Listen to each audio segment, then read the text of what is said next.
6:15 p.m. This is the Sri Lanka Broadcasting Corporation. The news edited by Dilini Gunawardana and read by Geethanjali Ramanayaka. The headlines.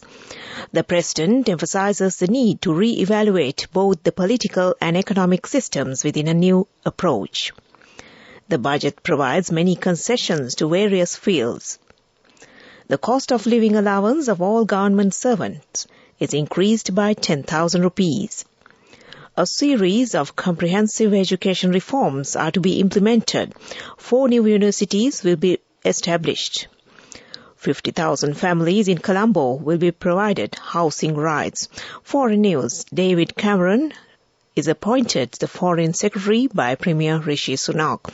In sports, 1.5 billion rupees is earmarked for the development of school cricket. News in detail. The country's 78th budget speech was delivered by President Ranil Wickremesinghe in his capacity as the Minister of Finance at the House today. The President noted that despite Sri Lanka experiencing a primary budget deficit of 5.7% of the GDP in 2021, there was a turnaround and the country achieved a surplus in the first half of 2023. Inflation, which had reached 70% in September 2022, was successfully lowered to 1.5% by October 2023. Additionally, the President noted the successful replenishment of foreign exchange reserves, which had previously fallen to zero, reaching a notable amount of $3.5 billion. Addressing the Parliament, the President highlighted the failure of the political and economic concepts implemented in the country thus far. He urged a fresh perspective, emphasizing the need to re-evaluate both the political and economic systems with a new approach. He advocated for the creation of a distinctive economic and political system and emphasized the importance of incorporating insights from past experiences, global trends, and anticipating future challenges in shaping this unique system. After 2015, the salary of the government servants has not been increased so far. Therefore, an allowance increase of 10,000 rupees has been allocated for state sector employees in the budget as cost of living allowances. Accordingly, state sector employees will receive cost of living allowance of 17,800 rupees effective from January 2024. This allowance will be added to the monthly salary from next April. The balance accumulated from January to March 2024 will be paid in installments within 6-month period starting from October 2024. Government pensioners will receive a monthly cost of living allowance increment of 2,500 rupees with a total allocation of 386 billion rupees earmarked for pensions in 2024. Provision for the payment of food and lodging allowances with necessary adjustments will be made for police officers engaged in remote duties. The government's disaster loan facility for employees, which faced restrictions last season, will be reinstated effective from January 1, 2024.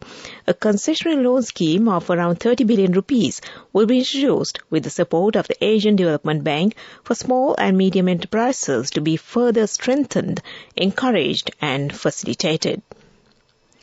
A new joint investment law has been drafted establishing a National Economic Commission that oversees the institutional framework that integrates the functions of the Investment Development Board, Export Development Board, Industrial Development Board and the National Enterprises Development Authority.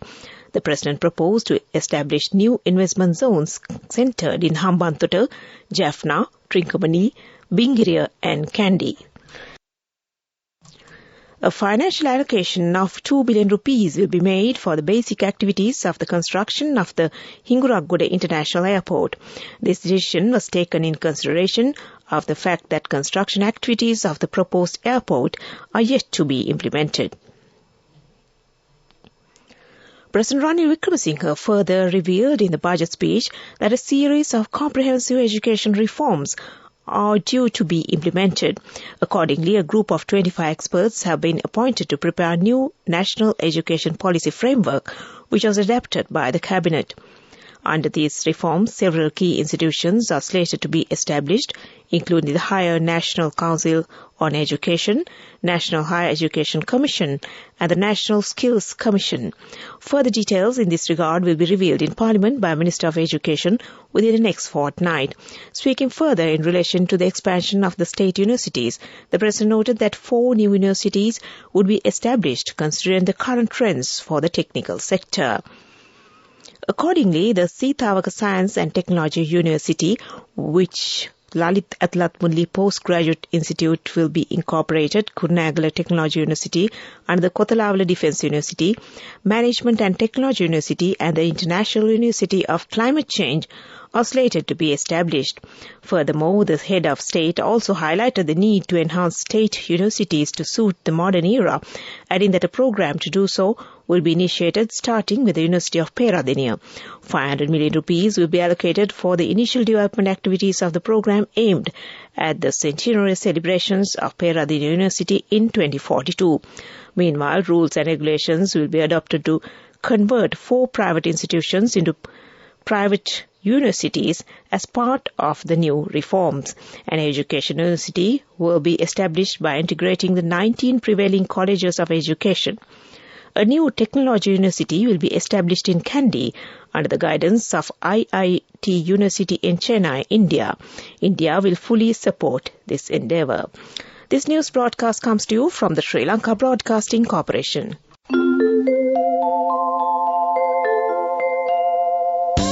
People's Bank Excelsior. Live the life you want.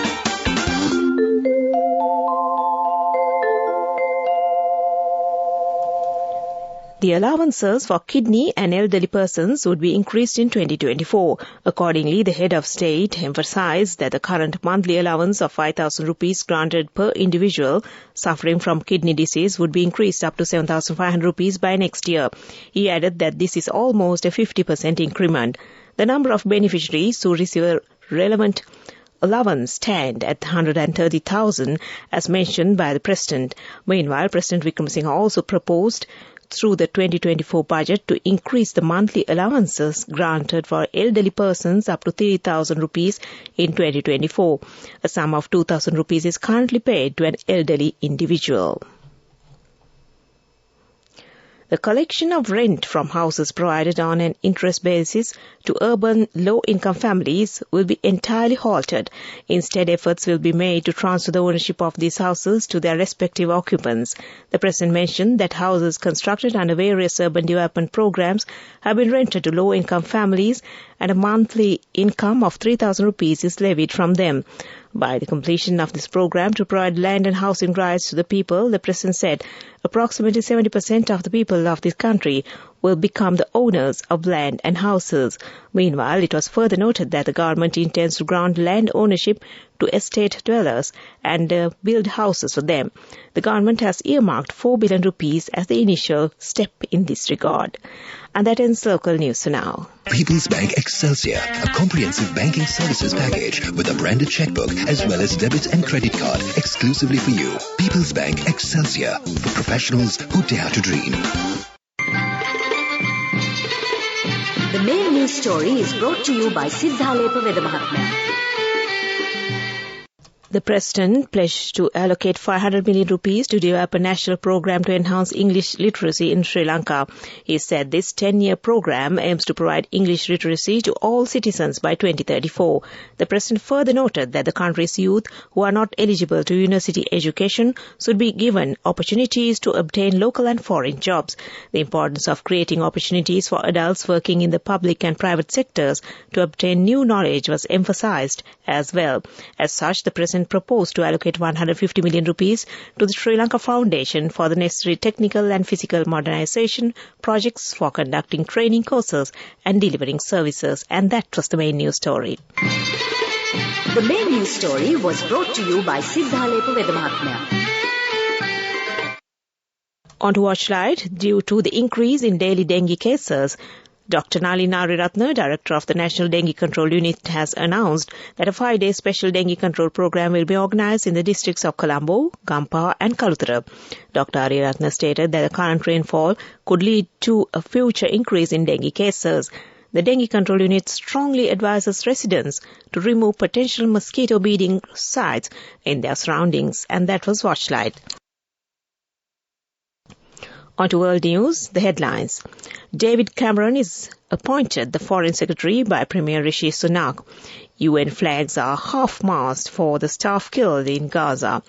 And 3 Indian cities are among world's 10 most polluted after Diwali festival. Ex-Prime Minister David Cameron was appointed Foreign Secretary in a shock move as Rishi Sunak reshuffled his cabinet. It is a remarkable return to government for the former Conservative Prime Minister in office between 2010 and 2016. Cameron says that while he has disagreed with some individual decisions made by Sunak, he believes the Premier is a strong and capable leader. Sunak earlier sacked Home Secretary Suella Braverman, and James Cleverly, who had been Foreign Secretary, has replaced Braverman as Home Secretary. Flags flew at half-mast at United Nations compounds across Asia today as staff observed a minute silence in memory of colleagues killed in Gaza during the Israel-Hamas conflict. The blue and white UN flag was lowered at 9:30 a.m. local time at offices in Bangkok, Tokyo, Beijing and Colombo, a day after the world body reported a significant number of deaths and injuries in strikes on a facility in Gaza. The UN Agency for Supporting Palestinians announced on Friday that more than 100 of its employees had died in the Gaza Strip since the start of the war. 2 Indian cities joined New Delhi to be among the world's worst 10 for pollution this morning, with smoke heavy in the air a day after revelers let loose with firecrackers for Diwali, the annual Hindu festival of light. The capital, New Delhi, took the top spot. It had an air quality index figure of 420, putting it in the hazardous category, according to Swiss group IQ Air. It was also joined the top 10 by Kolkata, which came in 4th with the AQI of 196, while Mumbai was 8th with AQI of 163. Every year, authorities impose bans on firecrackers in the capital, but only rarely do those bans appear to be enforced. Back to the headlines of the world news. David Cameron is appointed the Foreign Secretary by Premier Rishi Sunak. UN flags are at half-mast for the staff killed in Gaza, and 3 Indian cities are among world's 10 most polluted after Diwali festival. That ends world news. Development news. An allocation of 55 billion rupees will be directed towards completing projects that were temporarily halted due to the economic crisis and to provide necessary provisions for other capital expenditure proposals. The President emphasized that a new mechanism to approve development projects has already been introduced and mentioned that a government committee has been established to review new projects. As per recommendations of the committee, the Minister of Finance will grant approval for projects, he said, adding that the government would not allocate funds for projects that deviate from this procedure. Meanwhile, this will enable the allocation of capital expenditure to give a higher contribution to economic growth, according to the President. And that was development news. Moving on with sports news. Delivering the 2024 budget speech, President Ranil Wickremesinghe proposed the allocation of 1.5 billion rupees for the next year's budget for the development of school cricket and providing necessary facilities to cricket players at the provincial level. It was noted that schools and provinces with minimum facilities will be given priority in providing this allocation. He added that cricket in Sri Lanka is currently facing an institutional crisis. And that was sports news. Go ekak thiyana youth eකට life එකේ change එකට නියමෙට set වෙන්න ඇස් වහගෙන දැකපු වීන හැබැ කරන්න youth එකට නියමෙට set වෙන්න friendship එක මෙන්න. The all-new NSB Ithru Mithru account. NSB IM, a plan for your dream.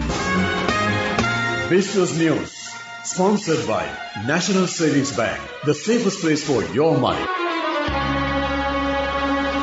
A program will be prepared to attract local and foreign tourists by modernizing the government-owned resorts and tourist bungalows and using them to promote tourism. Delivering the 2024 budget speech in Parliament today, the President proposed the allocation of 600 million rupees for these development activities. It was also added that it is expected to implement a long-term program in the new form under Visit Sri Lanka from 2024 to promote the tourism sector. And that was Business News. Business News, sponsored by National Savings Bank, the safest place for your money.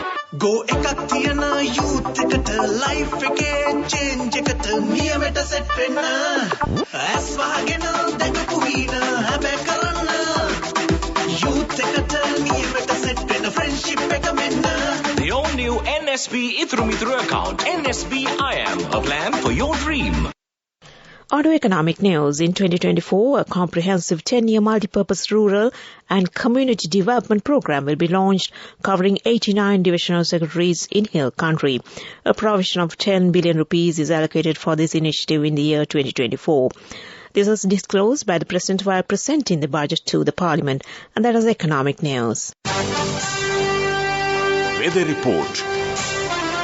Due to the low-level atmospheric disturbance in the vicinity of the island, showery condition is expected to continue further. Showers or thunder showers will occur at times in the northern, north-central, central and eastern provinces. Showers or thunder showers will occur at several places in other provinces of the island. Heavy showers above 100 millimeters are likely at some places in the western, central, Sabaragamu, north-central and eastern provinces. And that was the weather report. Prior to concluding this news broadcast, the headlines once again.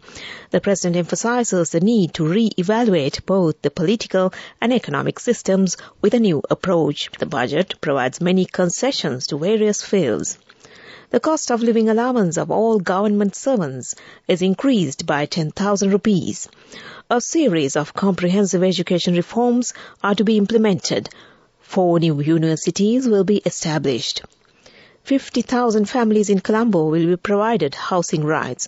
In foreign news, David Cameron is appointed the Foreign Secretary by Premier Rishi Sunak. In sports, 1.5 billion rupees is earmarked for the development of school cricket. And with that, we end this news broadcast from the Sri Lanka Broadcasting Corporation and handing over the microphone back to Mariela Wendot on the other side to continue with the rest of the programs this Monday evening. Over to you, Mariela. Thank you, Geethanjali. That was Geethanjali Ramanayaka bringing you the main news broadcast right here from the Sri Lanka Broadcasting Corporation. Wishing you nothing but the best and have a safe journey back home. The time was on to 31 minutes past 6. This is Radio Sri Lanka. A very good evening to you.